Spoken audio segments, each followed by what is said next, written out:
प्राथमिकता दी गई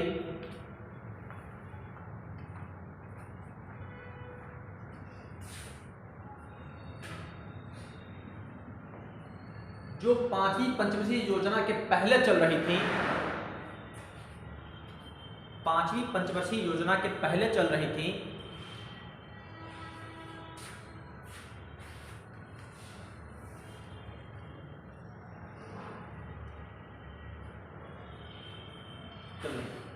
और अकाल जनजाति और अकाल पीड़ित क्षेत्रों के हित में काम कर रही थी, और जनजाति तथा अकाल पीड़ित क्षेत्रों के हित में काम कर रही थी।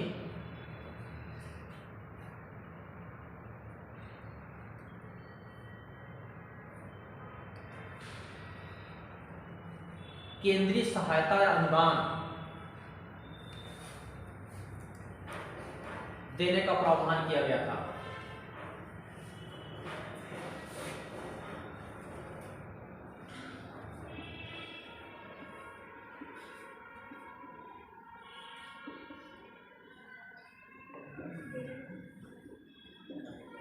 तमाम क्षेत्र विकास कार्यक्रम, वास्तव में जब कोई नदी बहती है, मैंने बताया था कि जितनी दूर से नदी कोई बहती है आती है,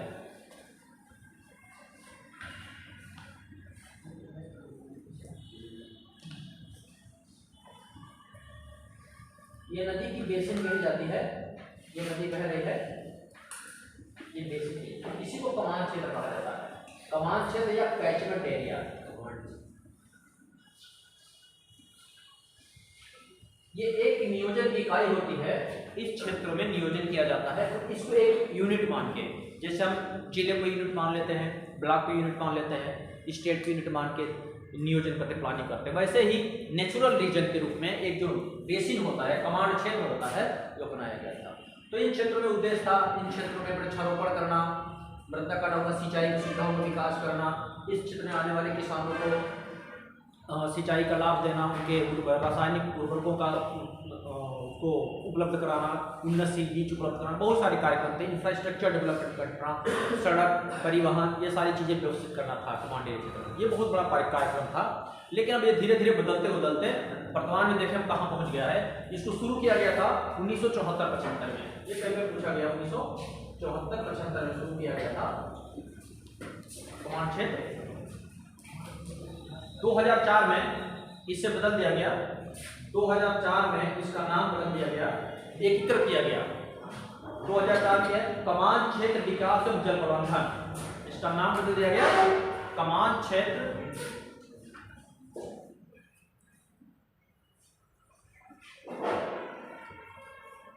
विकास एवं जल प्रबंधन, पुनः एकीकृत किया गया इसको 2004 में। CADM-WM पुनर्गठित किया गया।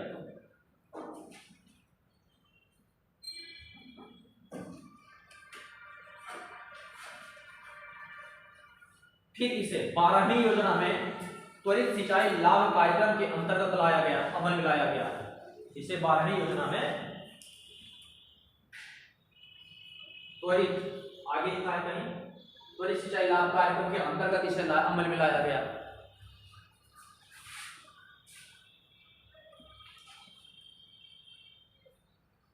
दो 2015-16 में प्रधानमंत्री कृषि सिंचाई योजना के प्रधानमंत्री कृषि सिंचाई योजना के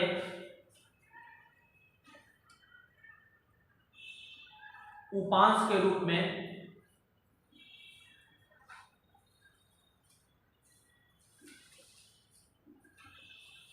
हर खेत को पानी के अधीन कार्यरत है। अभी कमान क्षेत्र कार्यक्रम अब हर खेत को पानी के अंतर्गत कार्यरत है।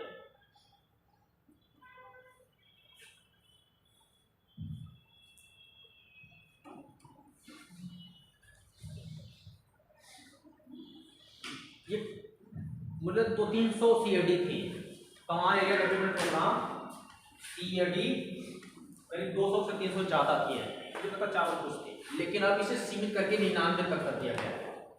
केवल 99 की संख्या कर दी गई। CAD को कमान क्षेत्र विकास कार्यालय को केवल संख्या घटाकर 99 कर दी गई। पहले तो बहुत था, पूरे देश में फैला दिया गया इसको। अब इसको कम कर दिया गया। इसके बाद एक आता है सहभागिता सिंचाई प्रबंधन। सहभागिता सिंचाई प्रबंधन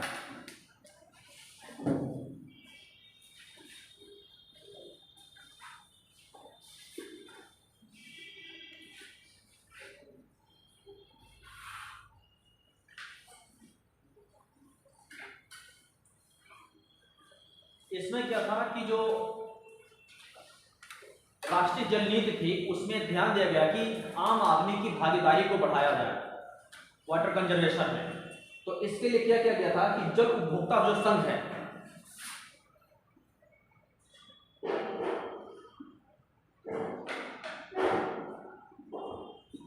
इनको जो जल उपलब्ध कराते हैं, जल उपभोक्ता संघ सिंचाई के लिए देते हैं, इनको पैसा दिया जाता है 1200 रुपये पर हेक्टेयर, 1200 रुपये पर हेक्टेयर।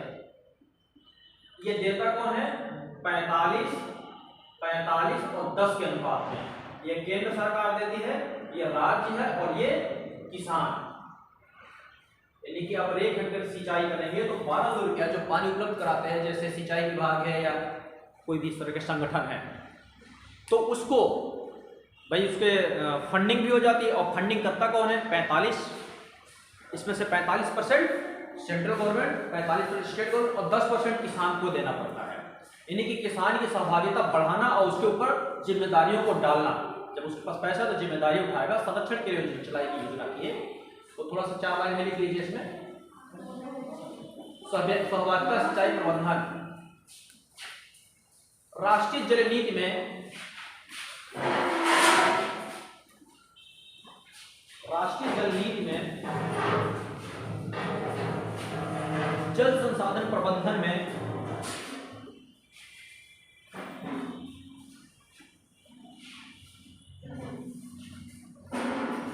सहभागिता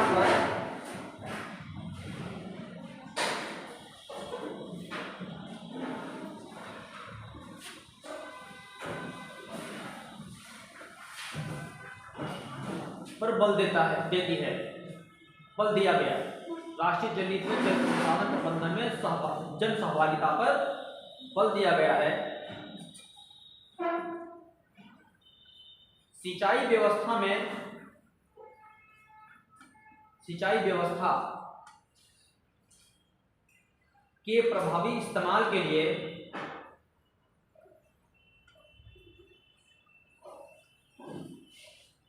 लाभार्थियों की, तेज बोल रहे हैं क्या? के लिए लाभार्थियों की सहभागिता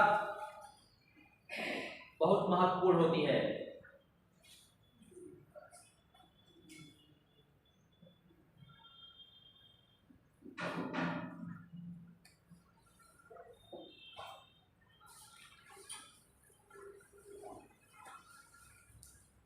अतः सिंचाई व्यवस्था में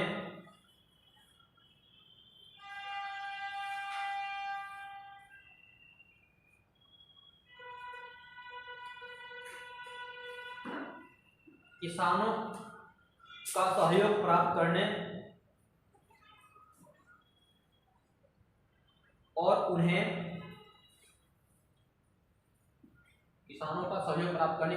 उन्हें जिम्मेदारी हस्तांतरित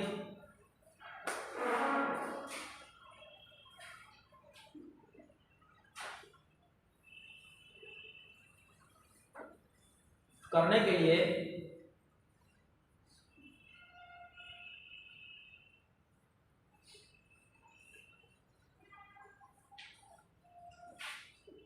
जल उपभोक्ता संघों को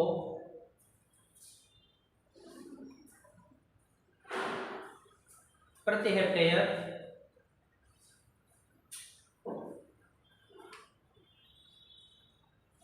1200 रुपये एक बार का योगदान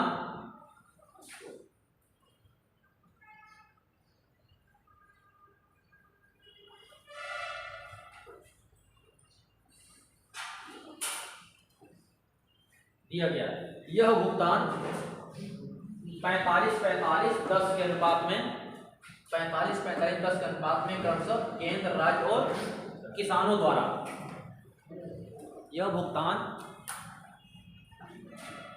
45:45:10।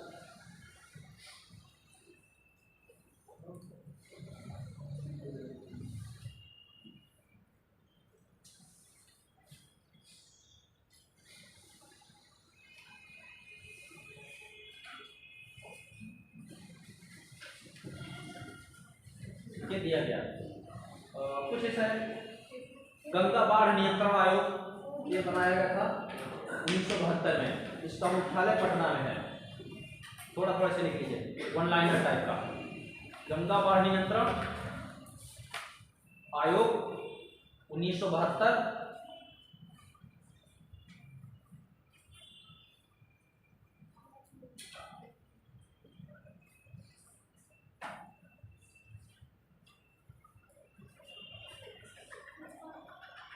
मुख्यालय इसका पटना में है।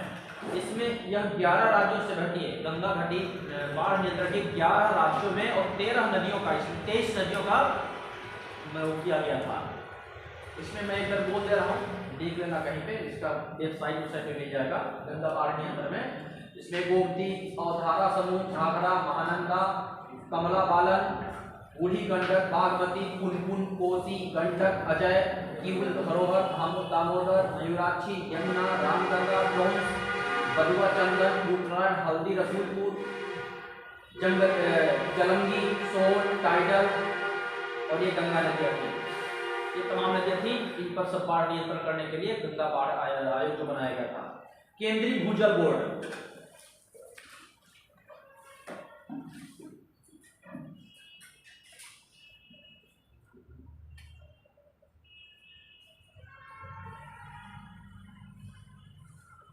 केंद्रीय भूजल बोर्ड भारत में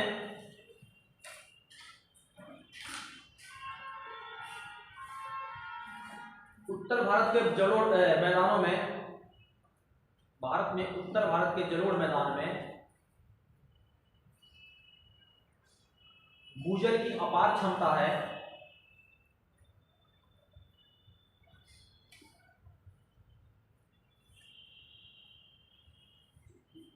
दूसरी ओर प्रायद्वीपीय भारत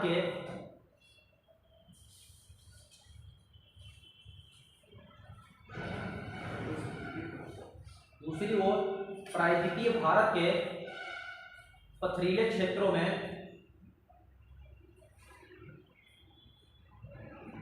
भूजल बहुत सीमित मात्रा में है।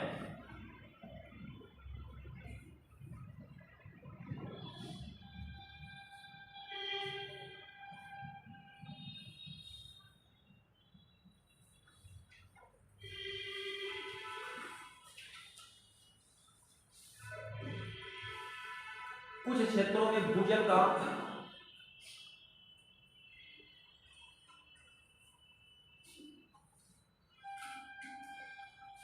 अत्यधिक दोहन हुआ है।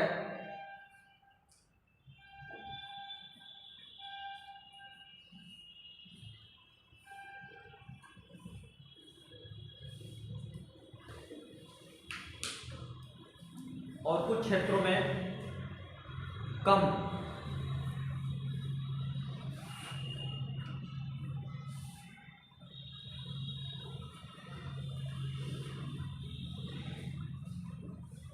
केंद्रीय भूजल बोर्ड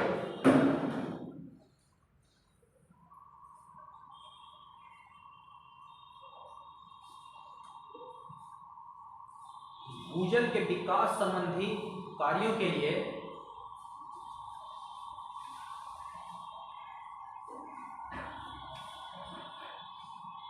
राज्य भूजल बोर्डों के साथ राज्य भूजल विभागों के साथ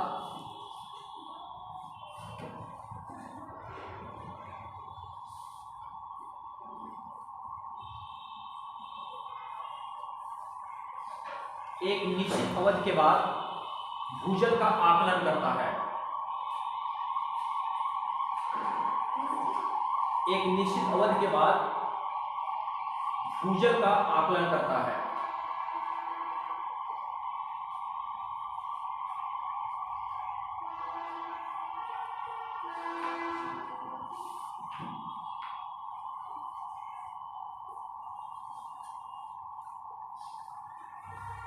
केंद्रीय भू जल आयोग का नाम सुना, केंद्रीय जल आयोग नाम सुना। देखिए केंद्रीय जल आयोग, केंद्रीय जल आयोग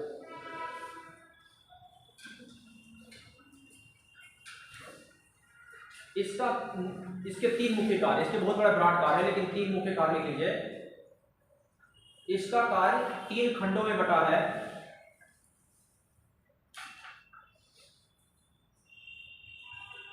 पहला डिजाइन एवं शोध,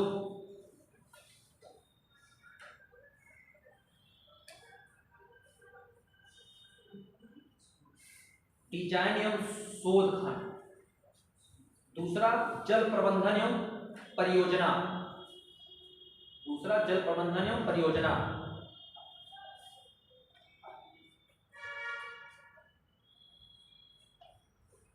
तीसरा नदी प्रबंधन।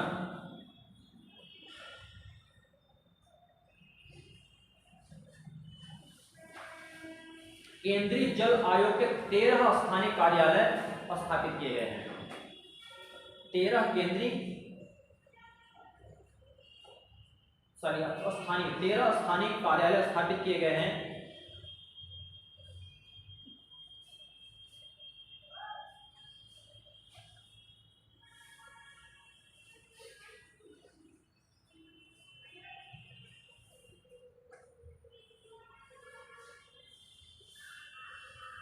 इसमें देखिए बेंगलुरु, भोपाल, भुवनेश्वर, चंडीगढ़, कोयम्बटूर, दिल्ली, हैदराबाद, लखनऊ, नागपुर, पटना, शिलांग, सिलीगुड़ी, गांधीनगर में ये 13 कार्यालय है।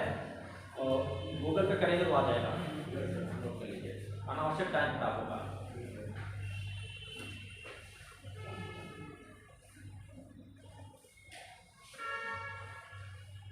एक बड़े बांधों का नेशनल रजिस्टर,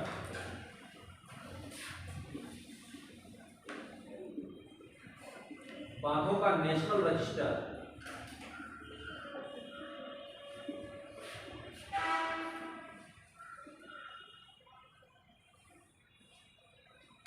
कितने बांध हैं सर इसके अंदर? बड़े बांधों का नेशनल रजिस्टर।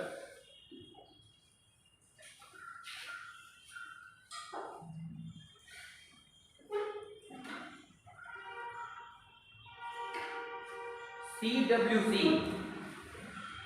केंद्रीय सेंट्रल वाटर कमीशन, CWC द्वारा रखे जाने वाले बड़े बांधों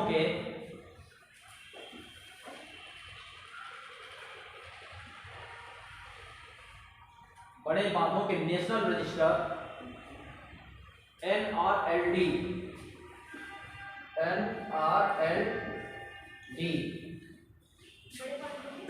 बड़े बांधों के नेशनल रजिस्टर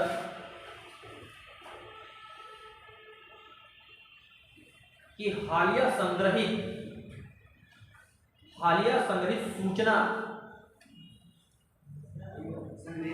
संग्रहित सूचना के अनुसार देश में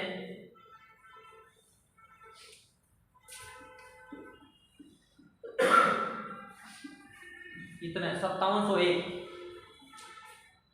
बड़े बांध हैं। सर इसका सर पता कैसे लगाते हैं कि बड़ा बांध है छोटा बांध है?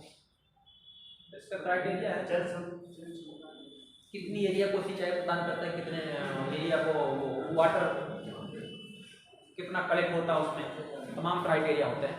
और बहुत डिटेल में जाएंगे तो फिर अच्छा भारत में कितनी नदियां हैं, फिर क्राइटेरिया बनाया गया है कितनी नदियां हैं, कुछ क्राइटेरिया मिनिमम कितनी लंबाई की नदियां, तो उसमें 1 मील से अधिक लंबी नदियां 10,360 नदियां है भारत में। अब लंबाई घटा बढ़ा तो संख्या कम घट जाएगी। अब कहते कम से कम 5 मील लंबी नदियां तो संख्या घट जाएगी, तो क्राइटेरिया जैसे घटाएंगे तो संख्या घट बढ़ जाएगी। इतने बड़े बांध हैं, इनमें से 52-64 बांध पूरे हो चुके हैं। 52-64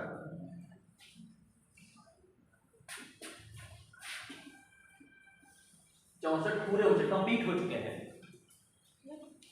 नेशनल रजिस्टर कहता है। और 437 पर काम चल रहा है। कितने को सर? 437 पर काम चल रहा है।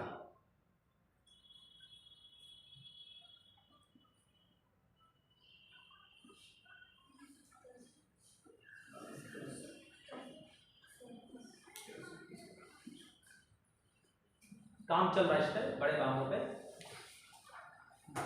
बहुत सारे डैम हैं। राष्ट्रीय जल अकादमी,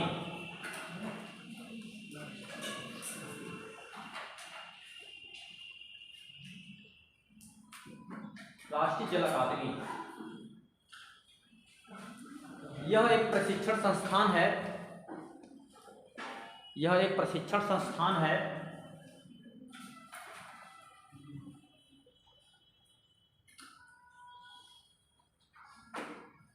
और इसकी स्थापना केंद्रीय जल आयोग के अंतर्गत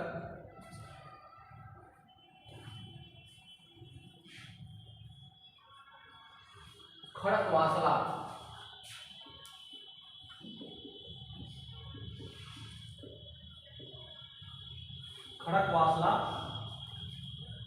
पुणे में की गई थी।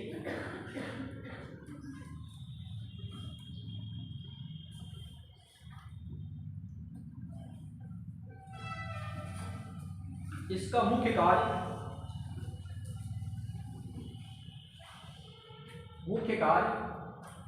जल संसाधन योजना, छूट तो नहीं रहा, इसका मुख्य कार्य जल संसाधन योजना,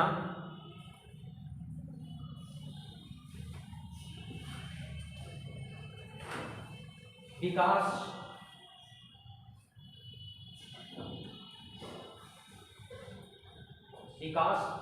कामकाजीय प्रबंधन और सांगठनिक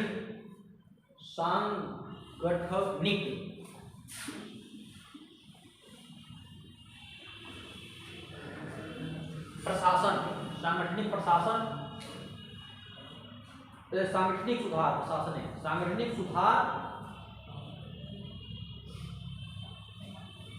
क्षेत्र के विभिन्न पक्षों से जुड़े,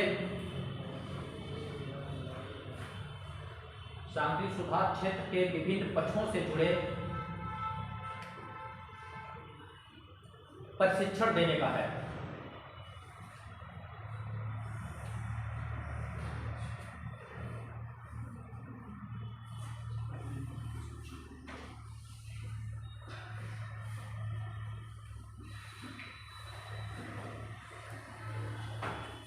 इसके बाद भी होते हैं केंद्रीय मतदान सामग्री अनुसंधानशाला, केंद्रीय जल और विद्युत अनुसंधान केंद्र, राष्ट्रीय जल सूचना विज्ञान केंद्र है। 3 है, एक लाइन खाली लिख लीजिए किस लिए बना था। छोटे है, कोई दिक्कत? इंफॉर्मेशन आपके पास ज्यादा है, इंफॉर्मेशन को एनालिसिस करने की कैपेसिटी, इस इंफॉर्मेशन को कलेक्ट करके कैसे एनालिसिस करेंगे, तो लिख लीजिए इसमें केंद्रीय मृदा एवं सामग्री अनुसंधानशाला, केंद्रीय मृदा एवं सामग्री अनुसंधानशाला।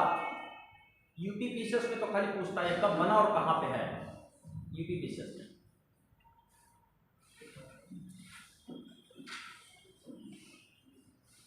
यह नई दिल्ली में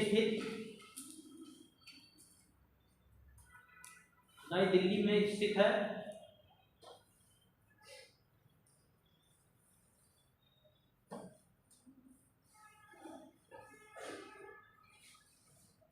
और भूतकनीकी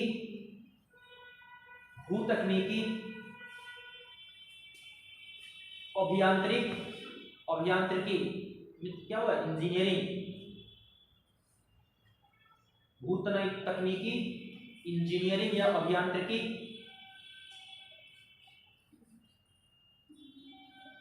और सिविल इंजीनियरिंग के क्षेत्र में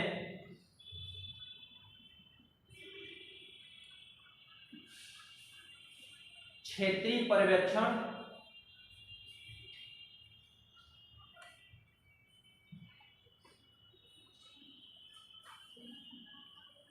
क्षेत्रीय पर्यवेक्षण, प्रयोगशाला जांच,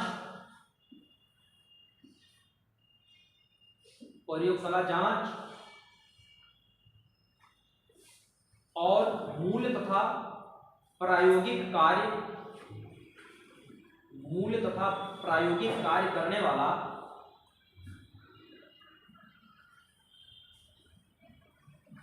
अग्रणी संस्थान है।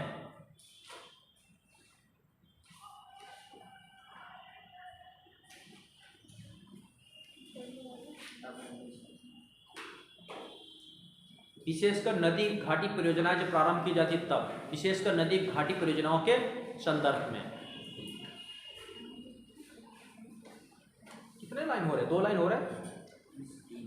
3 लाइन में बहुत सारा 1 लाइनर मिल जाता है, आप खुश हो जाते हैं। अब मिल गया, बहुत ज्यादा एक चीज मिल गया। केंद्रीय जल और विद्युत अनुसंधान केंद्र, केंद्रीय जल और विद्युत अनुसंधान केंद्र।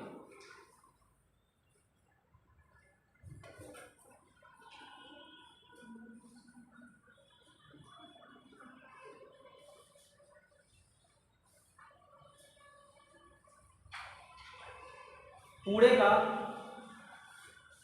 केंद्रीय जल और विद्युत अनुसंधान केंद्र मतलब यह कहाँ स्थित है? पुणे में। पुणे में स्थित केंद्रीय जल और विद्युत अनुसंधान केंद्र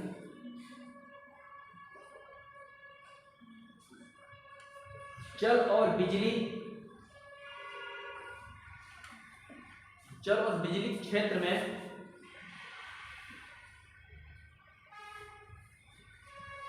जल गति विज्ञान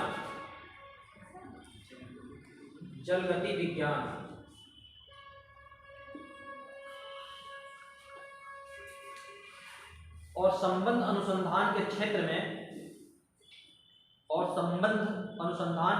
में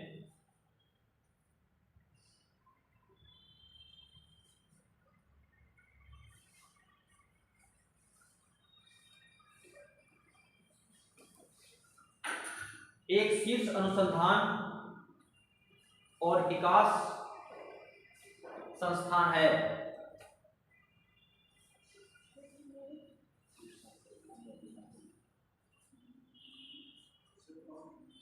विकास संस्थान, हाँ विकास संस्थान है।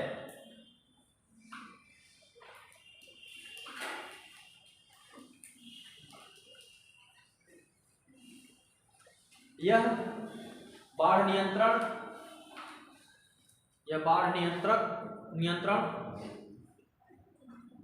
हाइड्रोलिक बाढ़ नियंत्रण,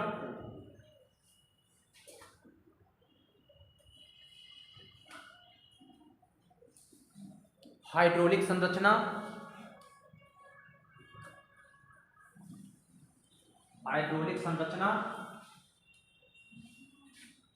बंदरगाहों तथा गोदियों,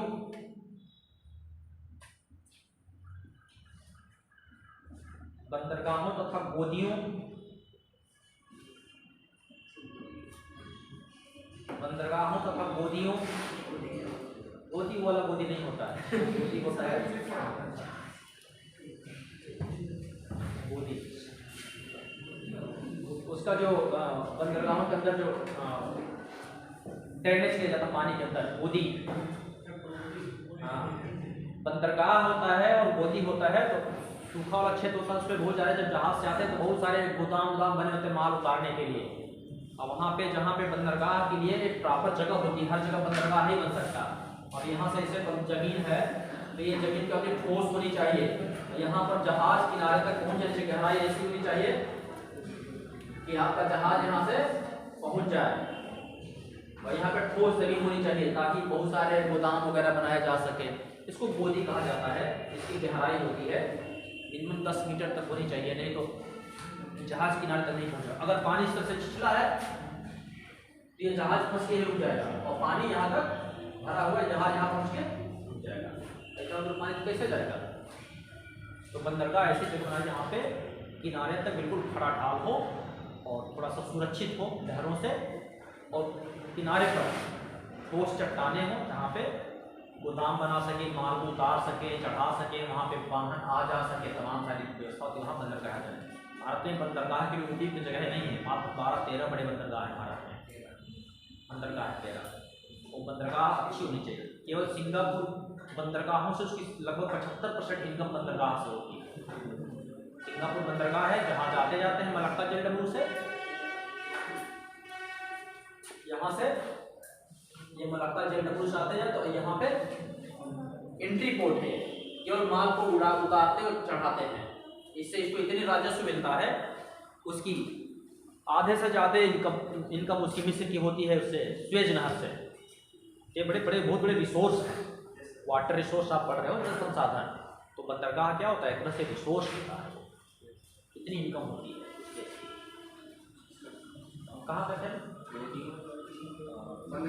कटिबंध हुआ। फाउंडेशन इंजीनियरिंग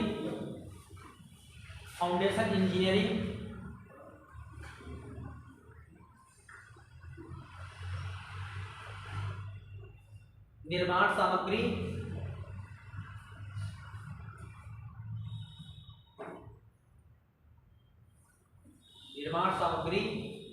पंप तथा टरबाइन, जहाज हाइड्रोडायनामिक्स,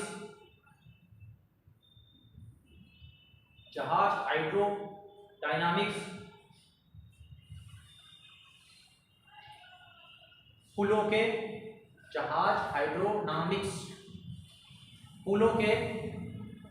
हाइड्रोलिक डिजाइन,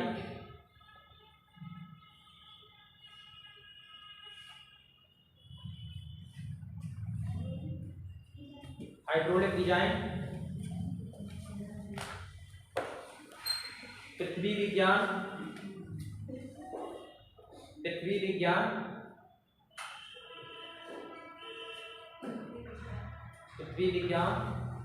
तापीय और परमाणु ऊर्जा हेतु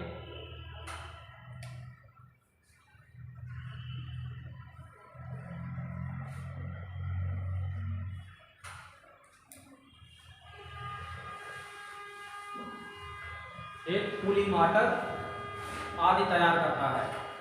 बहुत सारे काम करता है, 100 साल से भारत में सेवाएं दे रहा है।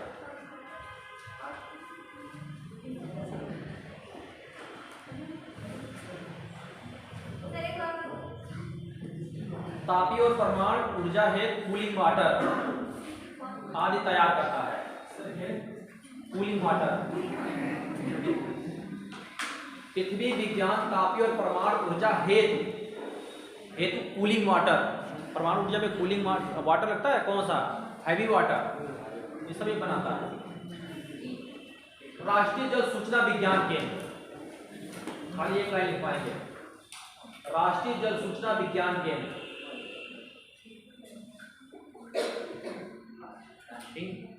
राष्ट्रीय जल सूचना विज्ञान केंद्र।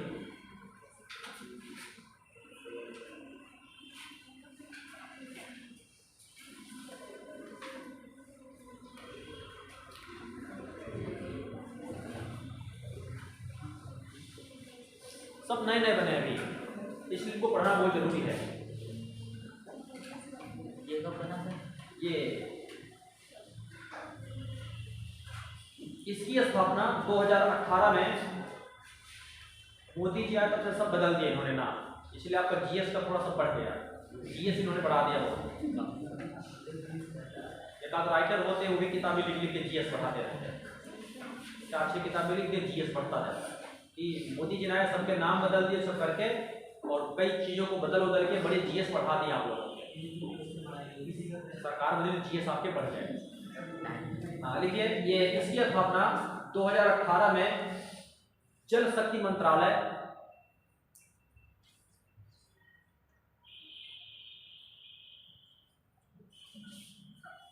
की गई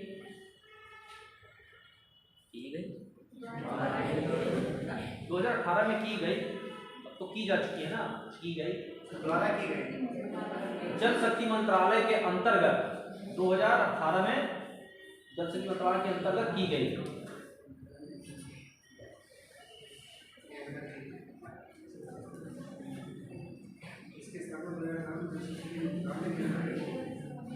यह जल संसाधन प्रबंधन के क्षेत्र में, यह जल संसाधन प्रबंधन के क्षेत्र में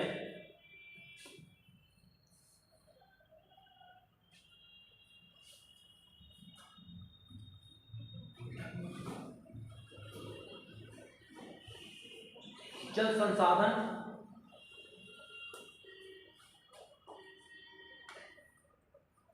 संसाधन का डेटा अधिग्रहण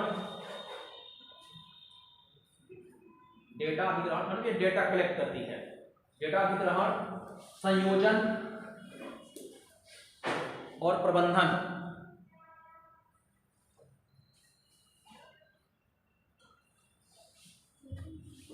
का कार्य करती है।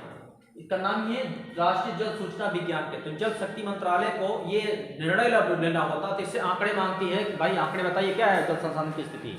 तो जल संसाधन सूचना केंद्र क्या होता है, सारे जल संसाधन संबंधी आंकड़े कलेक्ट करके इनको प्रोवाइड करा देता है। लो जो डिसीजन लेना हो आप लीजिए इस पर डिसीजन। ये हमारे कंडीशन है, आंकड़े हैं। इसके साथ इसकी वेबसाइट है www.nwIC.gov.in। लिखना चाहेंगे लिख लीजिए। देखिए nwIC.gov.in।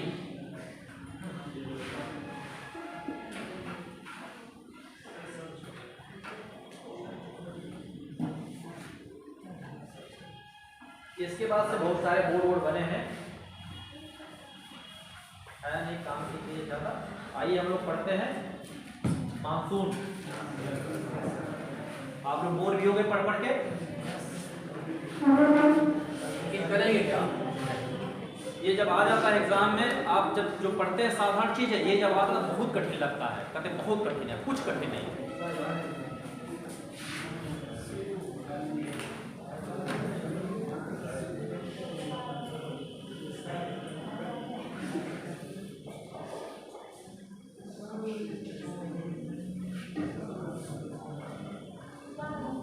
गवर्नमेंट से रिलेटेड स्ट्रक्चर, पॉलिटिकल नहीं, इकोनॉमिक स्ट्रक्चर हो गया, साइंटिफिक स्ट्रक्चर जो साइंस के क्षेत्र में कार्य करने वाले संस्थान है, जो योजनाएं हैं, ये सब इन्वायरमेंट, आपका वाटर रिसोर्स, बाकी जो रिसोर्स से करने वाले इंस्टीट्यूट होते हैं, उनके क्या क्या कार्य कर रहे हैं, कहाँ स्थापित है, वो बड़े इंपॉर्टेंट होते हैं, वही पूछे जाते हैं।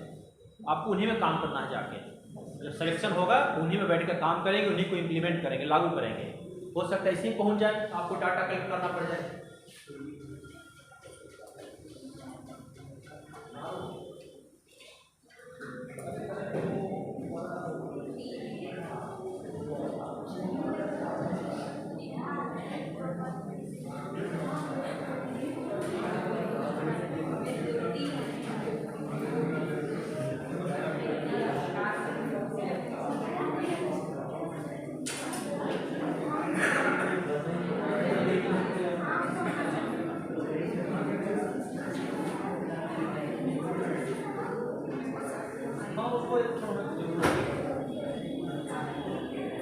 किसी के पास है क्या? किसी के पास होगा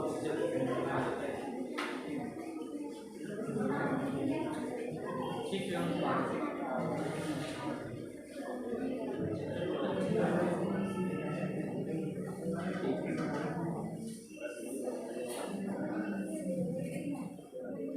ये चलिए हम लोग पढ़ते हैं वाटर रिसोर्स पर के मानसून।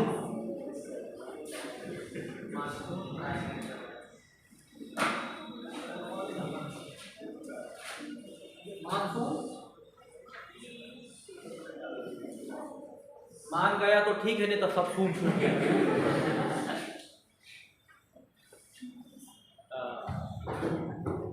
मानसून है, भारतीय कृषि मानसून का जुआ कही जाती है। इंडिया में मानसून बहुत इंपॉर्टेंट इसलिए है कि वहां 41% ही agriculture land, cultivated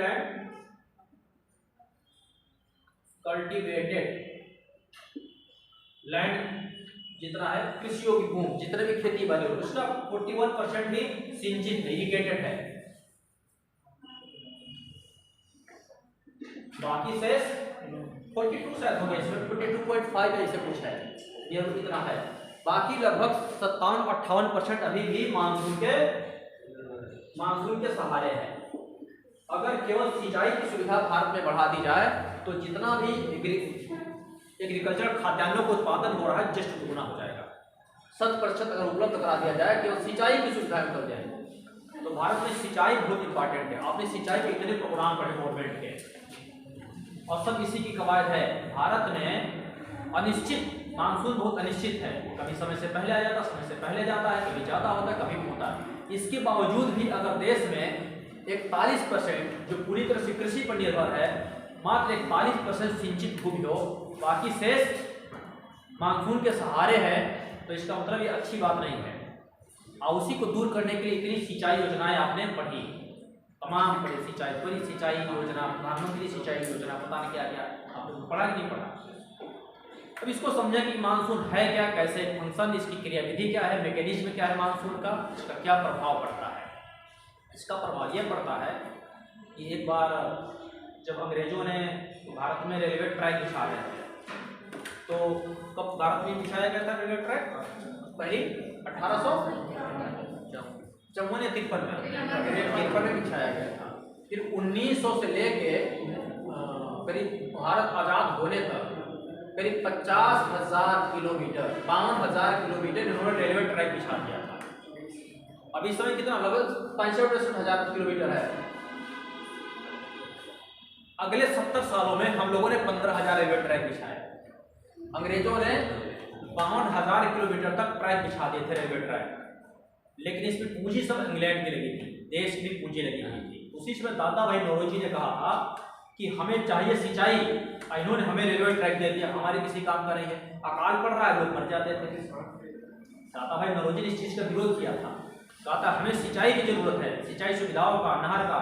Sher Shah Suri ने कौन सा शेरशाह सूरी, शाहजहां, किसने कुछ नहरें इन्होंने बनवाई थी, ग्रांड ट्रैक वगैरह, लेकिन इन्होंने अपने फायदे के लिए बनाया। और हमारे यहाँ जब अकाल पड़ता था 25 लाख 30 लाख आबादी साफ हो जाती थी, एक अकाल पड़ता था। केवल क्या समस्या थी? सिंचाई की सुविधाओं का अभाव था, क्योंकि मानसून बहुत अनिश्चित था। पढ़ते मानसून अनिश्चित है, इसके बारे में कैसे अनिश्चित है, किन किन चीज़ों का प्रभाव पड़ता है। तो वास्तव में मानसून जो क्लासिकल थियरी है उसके अनुसार ये माना जाता है। आपने लैंड ब्रिज सी ब्रिज का नाम सुना है? लैंड ब्रिज सी ब्रिज, स्थल समीर सागर समीर, ज्योग्राफी कभी पढ़ा है? कुछ लोगों ने नहीं पढ़ा है। एक देखिए ये स्थल खंड है, कुछ चीजें बेसिक समझ लीजिए। आज हम लोग समझ लेंगे, लिख नहीं पाएंगे तो अगले धर्म पे लिखेंगे, पहले समझने का प्रयास करते हैं, ठीक है। स्थल खंड है, ये सागर है। जब यहाँ पे सूर्य की किरणें सीधा पड़ती हैं दिन में, तो ये क्या होता है? गर्म हो जाता है। स्थल खंड क्या हो जाता है? गर्म हो जाता है। वायुदाब का नाम सुना है आपने? एयर प्रेशर का नाम नहीं सुना है? वायुदाब, एयर प्रेशर। देखिए जो हमारा ये धरती है, इस पर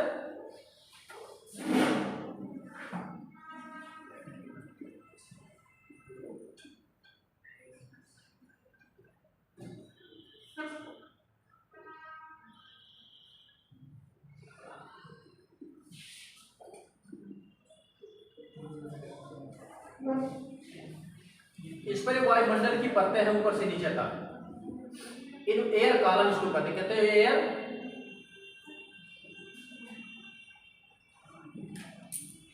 कॉलम, वायु स्तंभ। किसी स्थान पर ये जो वायुमंडल की परतें हैं, आपने पढ़ा क्षोभ मंडल, समताप मंडल, उसके बाद ऊपर है आयन मंडल, बहिर्मंडल, मध्यमंडल। इन सारी हवाओं का जो वायु में भार होता है, इनका जो भार पड़ता है सतह पर, उसको वायुदाब कहते हैं। इसको मिली बार में मापते हैं, एमबी मिली बार में मापते हैं। यानी कि 1 मिली बार का मतलब हुआ 1 वर्ग सेंटीमीटर पर, 1 वर्ग सेंटीमीटर पर 1 ग्राम भार, वायु का 1 ग्राम भार। इसके ऊपर स्थित समस्त परतों का 1 ग्राम भार हुआ। औसत भार के समुद्र तल पर 1012.25 मिली बार होता है।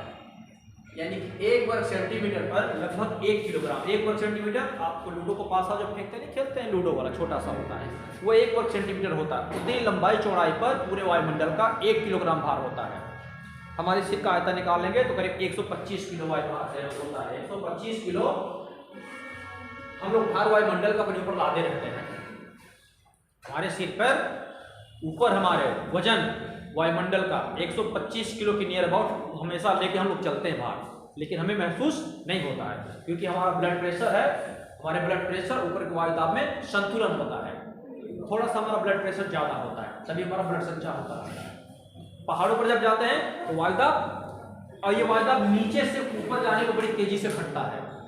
जमीन के पास तो वायुदाब ज़्यादा है, जैसे ऊपर जाएंगे तो घटता जाता है। इसीलिए जब हम पहाड़ों पर जाते हैं तो बाहर का वायुदाब कम हो जाता है, हमारे अंदर का जो दाब होता है, प्रेशर, ब्लड प्रेशर होता है वो ज़्यादा हो जाता है, तो हमारे नाक कान से खून आने लगते हैं। हाँ,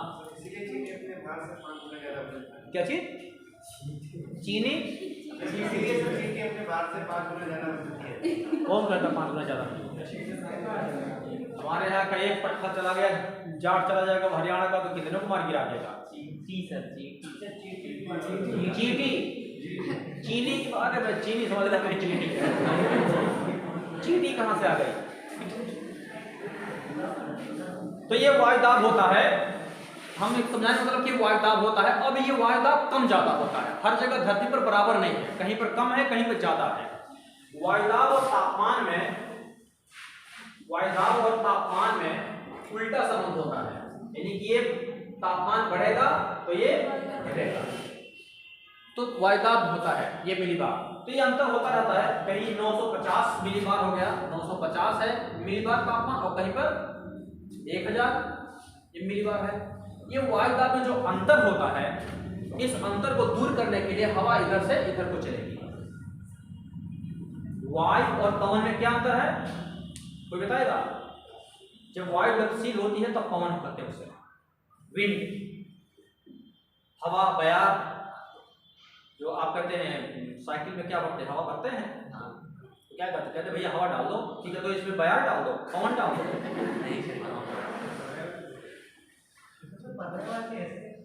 ड्राइवाची नहीं है। वायु जब गतिशील होती है तब पवन कहा जाता है। वायु हमारे अंदर इस जैकेट के बीच में भरी हुई है, फेफड़े में हमारी वायु भरी हुई है कि पवन भरी हुई है, हमारे फेफड़े में पवन भरी हुई है, तो पवन गतिशील होता है। तो वायुदाब में जब अंतर होता है तभी हवा चलती है। दिन के समय हम आपने यहाँ पे दिन के समय यहाँ पे जब गर्म हो जाता है तो टेम्परेचर क्या हो जाता है? ज्यादा हो जाता है। इसकी तुलना में सागर पर टेम्परेचर क्या होता है? कम होता है, तो वायुदाब क्या रहेगा? ज्यादा रहेगा। यहाँ पे वायुदाब क्या हो जाएगा? कम हो जाएगा। वायुदाब ज्यादा, वायुदाब कम हो जाएगा। ये क्यों वायुदाब ज्यादा होता है? बराबर मात्रा में सूर्य ऊर्जा है, स्थल खंड और सागर दोनों बराबर ही मात्रा में ऊर्जा प्राप्त करते हैं, लेकिन ये ज्यादा गर्म हो जाता है, ये कम गर्म होता है। इसका कारण है इनकी जो विशिष्ट ऊष्मा होती है, विशिष्ट ऊष्मा होती है उस अंतर होता है। यानी कि 1 ग्राम किसी पदार्थ को 1 सेंटीग्रेड गर्म करने के लिए जितनी कैलोरी ऊर्जा की जरूरत होती है उसकी विशिष्ट ऊष्मा करती है। पानी की करीब होती है 1 ग्राम 1 कैलोरी प्रति ग्राम होती है, जबकि जल स्तर की होती है 0.19, यानी कि इसको 1 सेंटीग्रेड तापमान बढ़ाने के लिए केवल इतनी ऊर्जा की जरूरत होती है और इसको पानी को इतना होता है। इसलिए जल्दी गर्म हो जाता है और जल्दी ठंडा भी होता है विशिष्ट ऊष्मा के कारण। तो दिन में समय जब ज्यादा ठंडा गर्म हो जाता है तो वायुदाब यहाँ पे कम हो जाता है, यहाँ वायुदाब ज्यादा हो जाता है, तो हवा क्या होती है? निम्न उच्च वायुदाब से निम्न वायुदाब की तरफ चलने लगती है। इसको कौन सा ब्रिज कहते हैं? सी ब्रिज। सी ब्रिज कहते हैं, यानी कि सागर समेत कहते हैं। तटवर्ती क्षेत्र में 50-60 किलोमीटर तक इसका प्रभाव होता है, 50-60 किलोमीटर की एरिया तक इसका प्रभाव होता है। जब रात होती है तो यहाँ से रेडिएशन और टेम्परेचर क्या होता है? अब कम हो जाएगा, वायुदाब ज्यादा हो जाएगा। इसकी तुलना में अब उलट जाएगी कंडीशन, वायुदाब कम, टेम्परेचर ज्यादा हो जाएगा। अब हवा रात में क्या हो जाएगी? इधर से इधर को चलेगी, इसको लैंड ब्रिज कहते हैं। एक विद्वान थे, क्लासिकल थ्योरी कहती है, क्लासिकल थ्योरी उनका नाम था एडमंड हैली।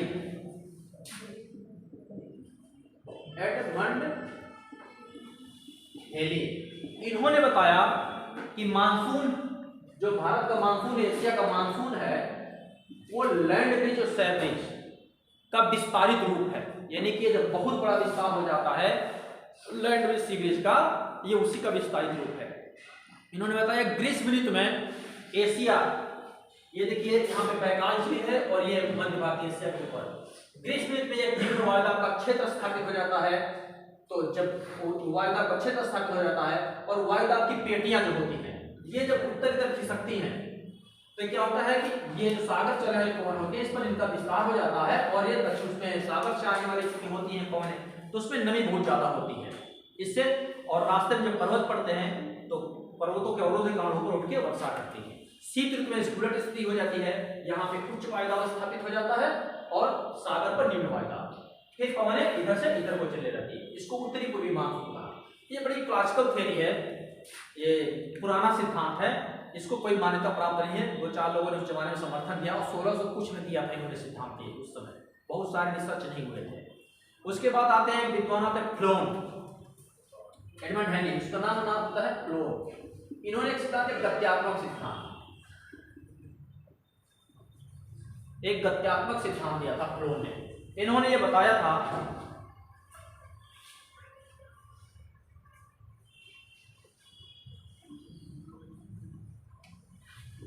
आप लोगों ने थोड़ा सा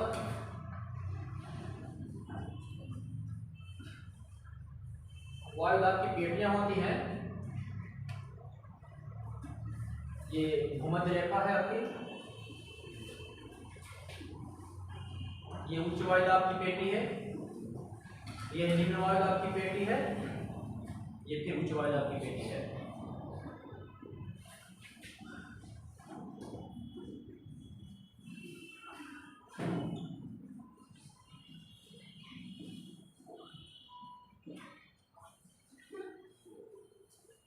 ये व्यापारिक कोण इधर को चलेगी, उच्च वायुदाब को हमने ऐसे कर दिया और निम्न वायुदाब को डॉट डॉट कर दिया।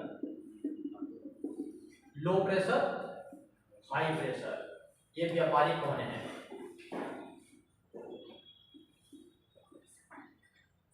ये दक्षिणी गोलार्ध की है व्यापारिक कोण है, ये तिरछा चलती है। इनका नियम है कि उत्तरी गोलार्ध में अपनी बाईं और दक्षिण गोलार्ध में अपनी, उत्तरी गोलार्ध में अपनी दाईं और दक्षिण गोलार्ध में अपनी बाईं ओर मुड़ जाती है। ये पछुआ हवाओं की पेटी है,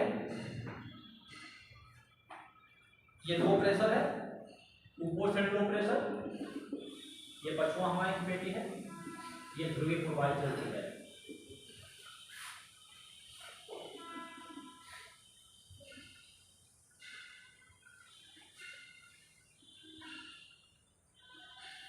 सूर्य जब उत्तरायण और दक्षिणायण होता है तो ये पेटियां भी उत्तर और दक्षिणी तरफ खिसक जाती हैं।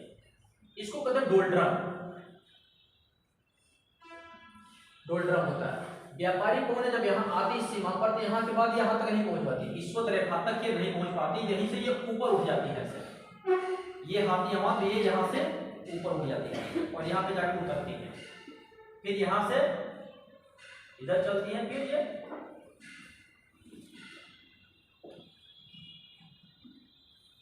ये त्रिकोशीय परिसंचरण चलता है। तो जब ये व्यापारिक कोण यहाँ आती है तो ये वाला क्षेत्र जो होता है डोल्ड्रम होता है, इसमें बिल्कुल शांत कोण होती है, हल्की हल्की पछुआ हवाएं पृथ्वी की घूमती है, तो धीमी मंद गति से पछुआ हवाएं चलती हैं। इस एरिया को जो बाउंड्री है जहां पे व्यापारिक कोण आके इनका अभिसरण हो रहा है, कन्वर्जेंस हो रहा है, इसको कहते हैं NITCZ, NITC। ये होता है ITCZ, SITCZ। इसका मतलब हुआ ITCZ, inter tropical convergence zone. और जब इसमें लगा देंगे, यह लगा दे तो नॉर्थ इंटर ट्रॉपिकल कन्वर्जेंस हो जाएगा और या साउथ हो जाएगा, साउथ हो जाएगा। उत्तरी अंतरा अभिसरण क्षेत्र और दक्षिणी अंतरा अभिसरण ये होता है ITC। यहां जब आती है एक पश्चिमा हवाएं अभिसरण होता है, ये जो डोल्ड्रम की स्थिति होती है, ये वास्तव में जब सूर्य उत्तरायण होता है ये थोड़ा उत्तर की तरफ खिसक जाती है। हम इसको उत्तर की तरफ खिसका ऐसे खिसक जाती है, ये उत्तर तरफ चली जाएगी, यहाँ से चली गई, ये मध्य स्थिति है। जब सूर्य दक्षिण तरफ आता है तो ये दक्षिण तरफ खिसक आती है, ऐसे थोड़ा सा इसका विस्तार दक्षिण की तरफ हो जाता है। हम यहाँ पर बनाते हैं, ये नॉर्मल कंडीशन है, ये उत्तर की तरफ खिसक गई और ये फिर ये दक्षिण की तरफ खिसक गई, नॉर्मल वाली ये कंडीशन है।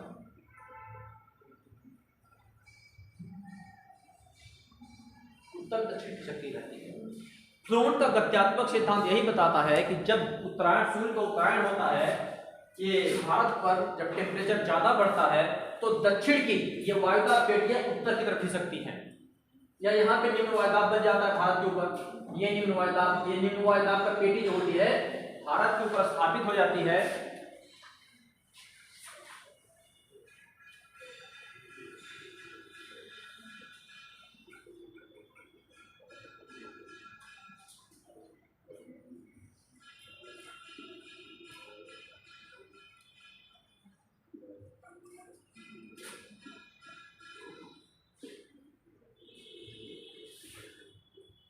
ये देखिए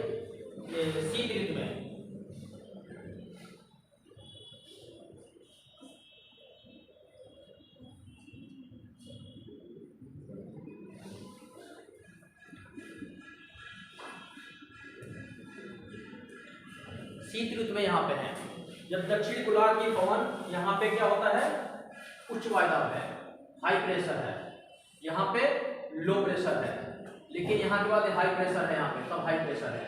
हवाएं क्या करेंगी, इधर से इधर को चलेंगी, इधर से इधर को चल रही है शीत ऋतु में। इसको उत्तरी पूर्वी मानसून कहते हैं क्लोन के अनुसार गत्यात्मक सिद्धांत। लेकिन जैसे ही सूर्य उत्तरायण होता है ये पेटी खिसक के चली जाती है भारत के 90 ये खिसक के यहाँ पे चली जाती है, 25 उत्तरी अक्षांश पे चली जाती है, ITC यहाँ खिसक के चली जाती है। अब ये क्या करते हैं,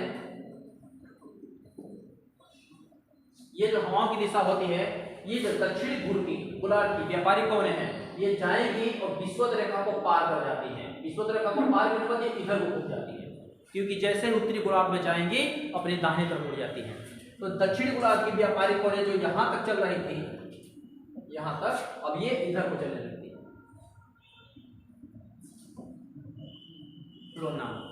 तो इनका कुल मिला के ये सिद्धांत कहता है कि मानसून की उत्पत्ति गत्यात्मक कारणों से, गत्यात्मक मतलब कि वायुदाब की पेटियों का सतह पर, जमीन पर उत्तर और दक्षिण की तरफ खिसकने के कारण होता है।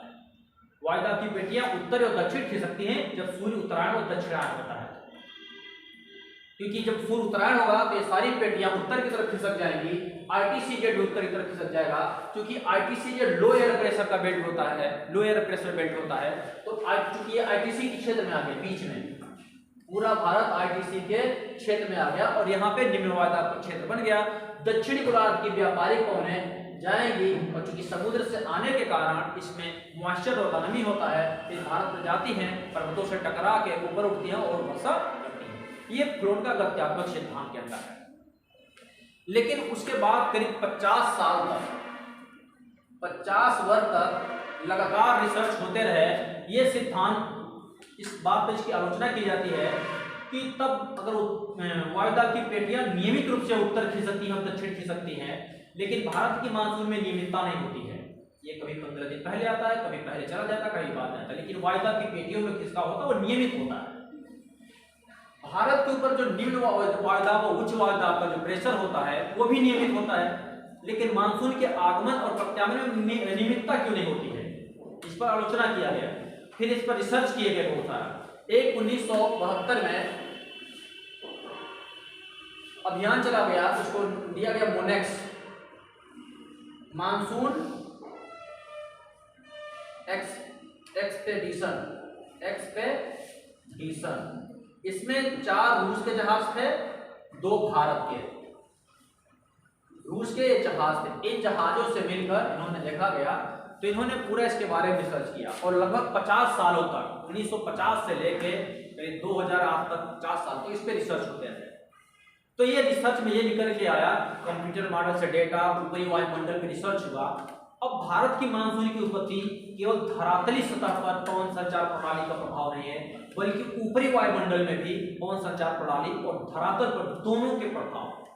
अब इस पर दो तीन चीजों का प्रभाव दिखाया गया, बड़ा जटिल, ये तो बड़ा साधारण है, जो वर्तमान नवीन विचारधारा है वो बड़ी जटिल हो गई।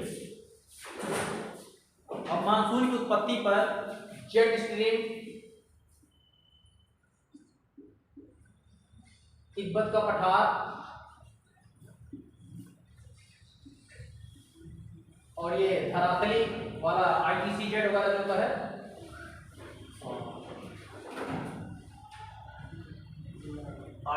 ITC है, ITCZ, इसके बाद सागरी में एल नीनो और सदर्न ऑब्जर्वेशन,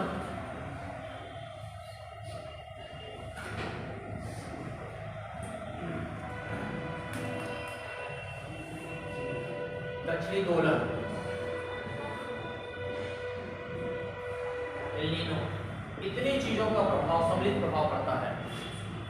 एक चीज नहीं, उन्होंने बड़ी सिंपल संकल्पना दी, लैंड ब्रिज, सी ब्रिज, गत्यात्मक सिद्धांत, वायु दावे, पेटे प्रसार, इतनी चीजों को प्रभाव होता है। जेट स्ट्रीम जो होती है ऊपर चलती है, क्षोभ मंडल में चलता है, तिब्बत का पठार की भी भूमिका है भारतीय मानसून की उत्पत्ति में, एल नीनो का भी प्रभाव है, दक्षिणी दोलन का भी प्रभाव है, और ITCZ वायु दाब की पेटियों का खिंचाव का प्रभाव है। करीब 4-5 चीजों के प्रभाव, सम्मिलित प्रभाव से भारतीय मानसून की उत्पत्ति होती है।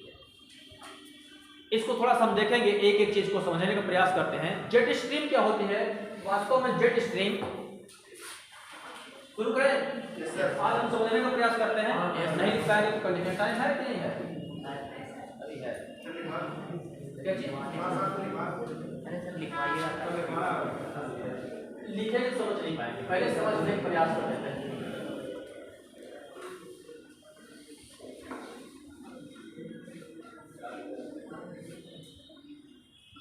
जेट स्ट्रीम क्या है देखते हैं पहले।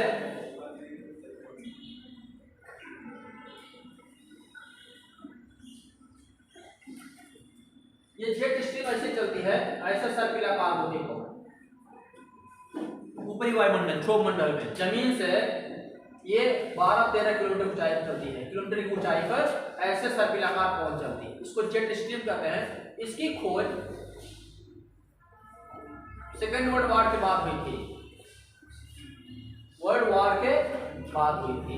वो ये था कि ये जो जेट स्ट्रीम चलती है इधर से जापान से इधर तक चलती है, तो ये अमेरिका के जो फाइटर प्लेन थे, तो जब इधर को आते थे जापान को बम गिराने के लिए, तो जेट स्ट्रीम के कारण उन्हें अवरोध का सामना करना पड़ता था, उन्हें बड़ा अवरोध का सामना करना पड़ता था। लेकिन जब बमबारी करके वापस जाते थे तो जेट स्ट्रीम के सहारे जाते थे, बड़ा आसानी से चले जाते थे। यदि धारा के विपरीत दिशा में उसके अनुवर्ती धारा में प्रवाहित होने पे, तो उसी समय इसकी खोज हुई थी जेट स्ट्रीम की। फिर बाद में देखा कि जेट स्ट्रीम का धरातली मौसम पर भी प्रभाव पड़ता है। ऊपरी वायुमंडल के जेट स्ट्रीम का, वायु संचार प्रणाली का धरातल के मौसम पर प्रभाव पड़ता है। इसकी जब खोज हुई, रिसर्च हुई, तो इसका भी पता चलने लगा और भारतीय मानसून पर भी इसके प्रभाव की खोज हुई।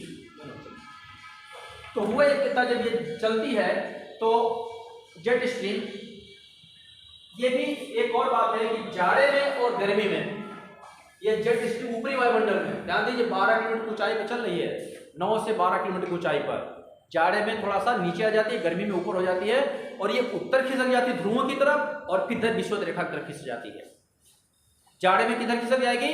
विषुवत रेखा की तरफ, और गर्मी में ध्रुवों की तरफ खिसक जाती है। ये देखिए सी पे उधर खिसक गई है, और ये ग्रीष्म में इधर खिसक गई दक्षिण को। ग्रीष्म के साथ ये ग्रीष्म के ऊपर, और यहाँ पे शीत ऋतु में, शीत ऋतु दक्षिण की तरफ खिसक आती है। भारत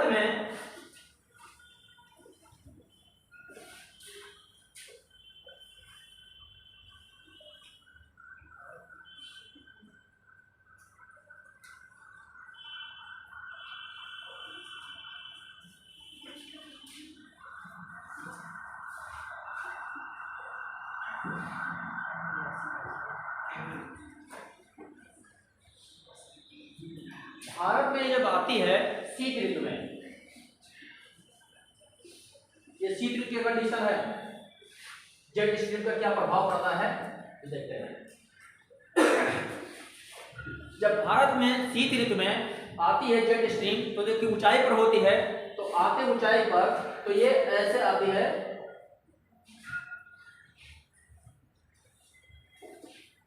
ये तिब्बत का पठार है।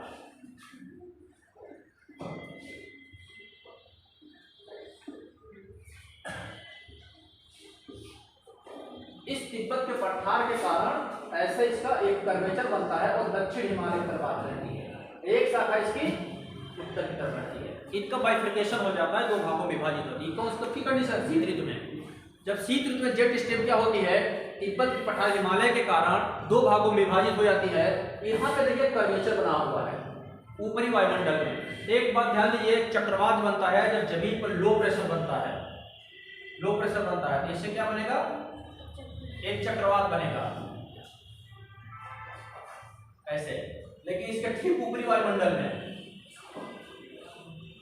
ऊपरी वायुमंडल में प्रति चक्रवात बनता है। अगर जमीन पर चक्रवात है तो ठीक इसके ऊपर प्रति चक्रवात बनता है। अगर यहाँ पे प्रति चक्रवात है, चक्रवात पे हमारे कहां से किधर चलती है, केंद्र से बाहर की तरफ चलती है, तो इसके ऊपर क्या होगा, चक्रवात होगा। चक्रवात के उस सतह पर नहीं बनते हैं। अगर चक्रवात साइक्लोन में क्या होता है, सेंटर में क्या होता है, लो प्रेशर होता है और उसके पेरिफेरी पर क्या होता है, हाई प्रेशर होता है, और हवाएं अंदर की तरफ चलती हैं, केंद्र में वृत्ताकार न्यून कोण पर काटते हुए चलती हैं। उत्तरी गोलार्ध में अपनी बाईं ओर और दक्षिण गोलार्ध में अपनी दाईं ओर मुड़ के चलती हैं।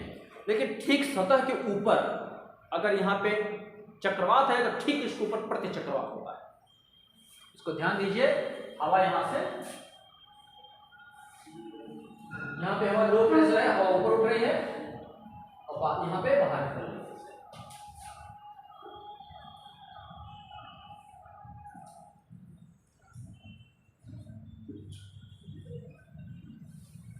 ये कंडीशन होती है, ये व्यवस्था होती है।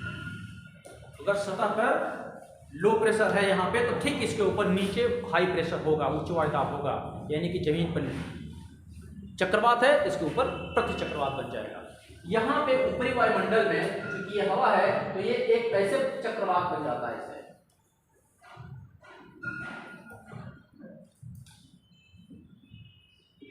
ये इधर को चल रही, इसकी डायरेक्शन है, तो इधर को जिससे कोई चीज ऐसे चल रही होती है ऐसे, तो इधर को ये बन जाता नहीं बन जाता भंवर टाइप की। अगर ये इधर को रहेगा तो भंवर कैसे बनेगी, इधर को बनेगी, ये इधर को बनी, डायरेक्शन इसको इधर का होगा, तो इसलिए डायरेक्शन बनता है इस समय। तो ये कौन सी कंडीशन है, नहीं उच्च वायुदाब का क्षेत्र बनता, हाई प्रेशर बनेगा, इसके कारण हाई प्रेशर बनेगा और हवाएं बाहर की तरफ चलेगी इसके ठीक ऊपर। अब ये प्रति चक्रवात बनता है और ये वाले जो जेट स्ट्रीम होती है दक्षिणी शाखा नीचे की हवा को ऊपर उठने नहीं देती है, बल्कि जेट स्ट्रीम जो चलती है तो इसकी धारा नदी की धारा की तरह होती है। इसकी ऊंचाई होती है, चौड़ाई होती है, लंबाई होती है। साइक्लोमीटर इसकी मोटाई होती है, मोटी होती है, चौड़ाई भी होती है, लंबाई होती है। एक देखिए पवन की धारा नदी होती है, वायु की नदी होती है जब चलती है, तो इससे हवा नीचे उतरती है।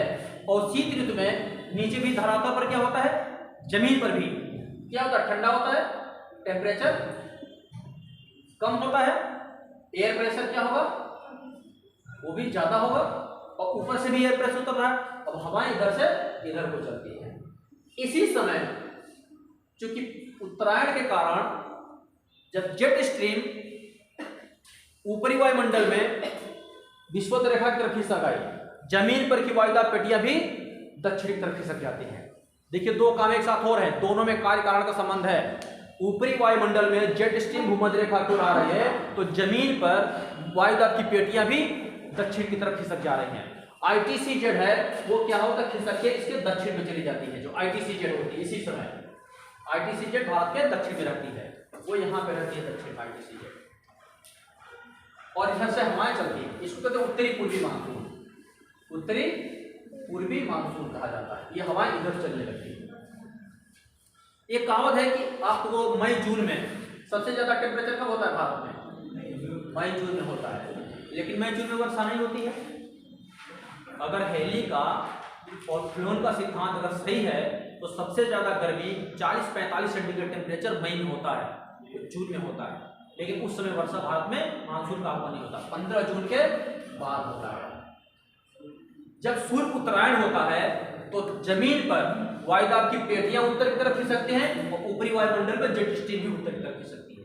जेट स्ट्रीम के खिसकने उत्तर खिसकने पर और आईटीसी जेट के उत्तर खिसकने पर ऊपरी वायुमंडल में जेट स्ट्रीम के उत्तर खिसकने का और जमीन पर सतह पर आईटीसी जेट उत्तर खिसकने में कार्य कारण का संबंध होता है। दोनों में वो उत्तर खिसकती है तभी ये भी उत्तर खिसकती है, दोनों में कार्य कारण का संबंध होता है, यानी दोनों लिंक है।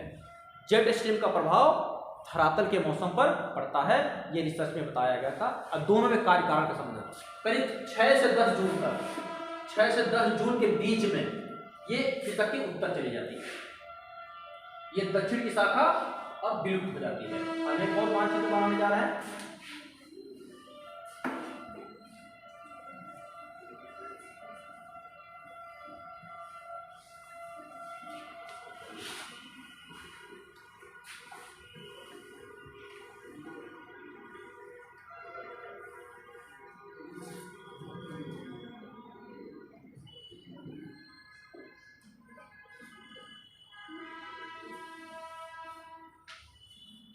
अब ये शाखा ऐसे चलेगी, ये वाली विलुप्त हो गई, कब तक? लगभग 15 जून के आसपास तक। अब ये कर्वेचर बनता है, एक इधर बनेगा, अब यह लो प्रेशर बन जाता है, एक ऐसे लो प्रेशर बन जाता है ऊपरी वायुमंडल में। अब ऊपरी वायुमंडल लो प्रेशर बनेगा, अब इधर हवा क्या होती है, ऊपर से जब जेट स्ट्रीम थी तो जेट स्ट्रीम के कारण हवा ऊपर से नीचे उतर रही थी, और बारिश होने के लिए हवा का ऊपर उठना जरूरी है, नीचे उतरेगी तो हवा बारिश नहीं होगी। अब ये भारत उत्तर भारत में मई जून का कंडीशन है, जून में कंडीशन है, जेट स्ट्रीम उत्तर चली गई है, और यहाँ पे जो पहले क्या था, यहाँ पे प्रति चक्रवात था मुल्तान के ऊपर, पाकिस्तान में मुल्तान के ऊपर जो यहाँ पे प्रति चक्रवात था, ये वाला कर्वेचर था इधर को, अब ये चक्रवात बन गया, उल्टा हो गया, दो कंडीशन उठ गई।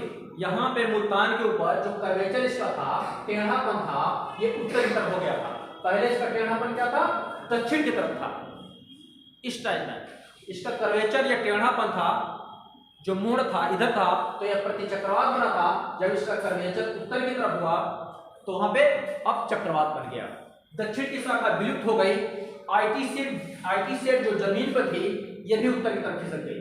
अब ये खिसक के कहां चली गई, ये 25 अंश उत्तरी अक्षांश गंगा के मैदान पर स्थापित हो जाती है, ये गंगा के 25 अंश उत्तरी अक्षांश पे स्थापित हो जाती है 15 जून के आसपास, 15 जून पे, क्योंकि 15 जून की पहले मई जून के बीच में ये आईटीसी जो जेट स्ट्रीम है उत्तर भारत में ऊपर वायुमंडल में बनी रहती है, इतनी गर्मी के बावजूद भी नीचे की हवा को ऊपर उठने नहीं देती और रोके रहती है, बहुत स्पीड में चलती है, इसकी स्पीड 300 से 400 से 500 किलोमीटर प्रति घंटा होती है, 400 से 500 किलोमीटर प्रति घंटा होती है। इतनी स्पीड से कोई चीज चलेगी तो नीचे की हवा को ऊपर उठने नहीं देगी, तो बारिश होती ही नहीं है। बल्कि इस समय भूमध्य रेखा में जो चक्रवात बनते हैं तो इसके सहारे सारे भारत में आते, उत्तर भारत में, और जाड़े में वर्षा थोड़ा बहुत हो जाती है। इधर जो चलने वाली हवा होती है तो अरब सागर से आने के बाद ये तमिलनाडु के तट में वर्षा कर देती है, जाड़े में वर्षा, और उत्तर भारत में पछुआ विक्षोभ से वर्षा होती है जाड़े में। बाकी इससे भारत शुष्क बना रहता है, हवाएं स्थल से जल की तरफ चलती, सागर की ओर चलती है, पूरा भारत शुष्क बना रहता है जाड़े में, केवल पश्चिमोत्तर भारत को छोड़कर और यह तमिलनाडु के तट को छोड़कर वर्षा जाड़े में नहीं होती है। ग्रीष्म ऋतु में जब यह कंडीशन आती है, आईटीसी जेट खिसक के गंगा के मैदान में चली जाती है और जेट स्ट्रीम हिमालय के उत्तर चली जाती है, और इधर के दक्षिण गोलार्ध की व्यापारिक पवनें क्या होती हैं, इसको पार करती हैं और इसमें भारत की ओर चल पड़ती है,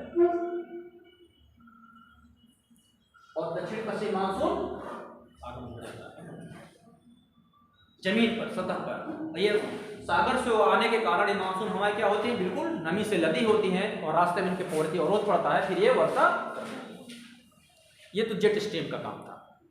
जेट स्ट्रीम और स्थल पर वायुदाब पेटियों ITC जेट के उत्तर और दक्षिण को खिसकने में और ऊपरी वायुमंडल में जेट स्ट्रीम के उत्तर और दक्षिण खिसकने में कार्य कारण का संबंध है। यानी कि वो जब तक जेट स्ट्रीम उत्तर नहीं जाएगी ये भी नहीं खिसकती है दोनों जमीन पर।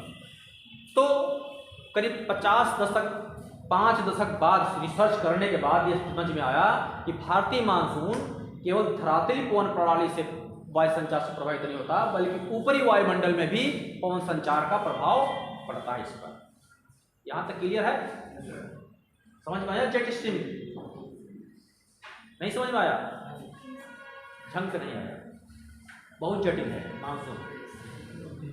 अभी स्टार्ट किया, अभी आगे देखते हैं क्या होता है, जोड़ते जाते हैं। अभी तिब्बत पठार पे आते हैं। अब बात आती है तिब्बत के पठार की। तिब्बत के पठार की क्या भूमिका है?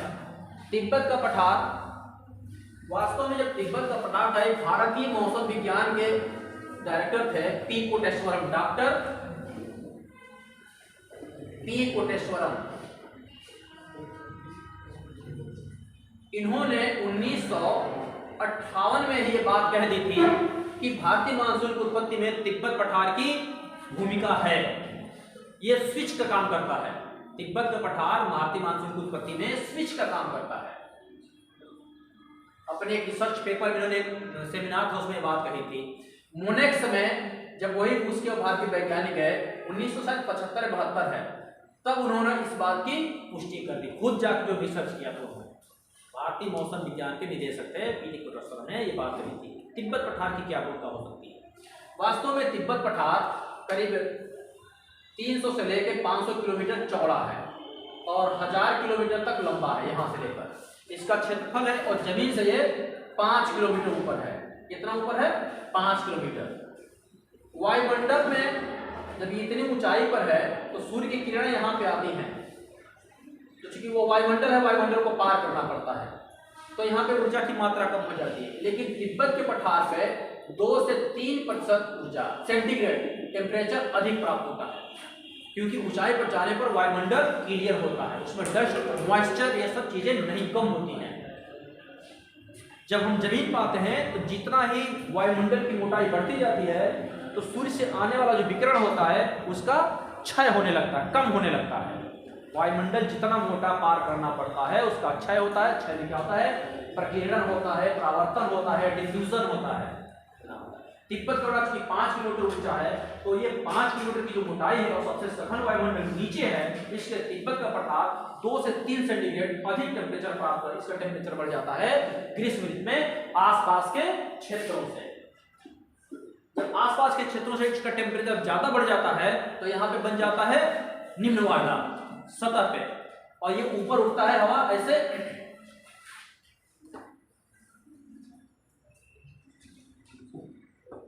अब जान लीजिए, अब तिब्बत पठार के, ये मैं खड़ा हूं, ये तिब्बत का पठार है, इसकी ऊंचाई पर ऐसे एक प्रति चक्रवात बनता है। इसकी ऊंचाई पर ऐसे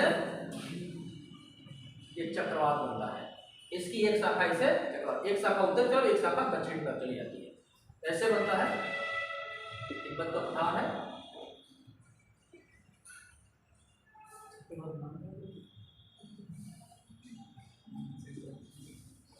हवा बीच से उठेगी, क्योंकि तिब्बत का पठार गर्म हो गया तो हवा कहाँ उठेगी तो इधर जाती है, इधर जाएगी। इसको स्टर्लीज कहते हैं, पूर्वी तरंग दैर्ध्य, और ये उसको पश्चिमी तरंग कहते हैं। और ये क्या होती है? क्षोभ मंडल है। ये क्या है? क्षोभ मंडल के अंदर ही रहता है। धीरे धीरे ये इसका जो विस्तार होता है पूर्वी देशांतरों पर होता है, लेकिन बाद में कोलकाता, यहाँ से कोलकाता और बंगलोर अक्ष पर हो जाता है। इसको कहते हैं पूर्वी जेट स्ट्रीम। इसको कहते हैं पूर्वी जेट स्ट्रीम। ये कौन सी जेट स्ट्रीम है? पश्चिमी जेट स्ट्रीम। तिब्बत के पठार पर जब चक्रवात बनता है तो चक्रवात बनता है ऐसे, तो इसकी धारा एक ऐसे चली जाती है और एक उत्तर की तरफ चली जाती है ऐसे।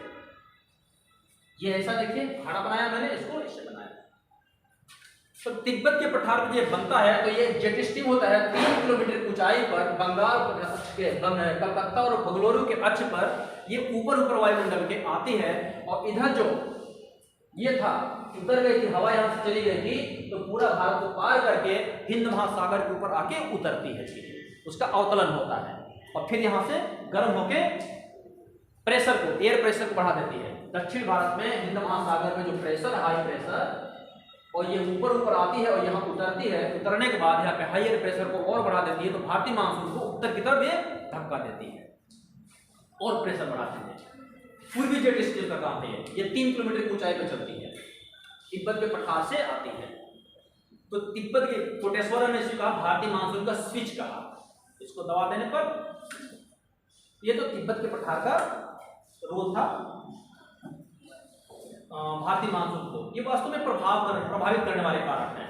जेट स्ट्रीम, आईटीसीजी, पूर्वी जेट स्ट्रीम, पश्चिमी जेट स्ट्रीम, पूर्वी जेट स्ट्रीम, आईटीसी जेट जमीन पर, अभी तो और बचे हैं इसको प्रभावित करने वाले कारक। टाइम क्या हो गया देखते रहो, हो गया?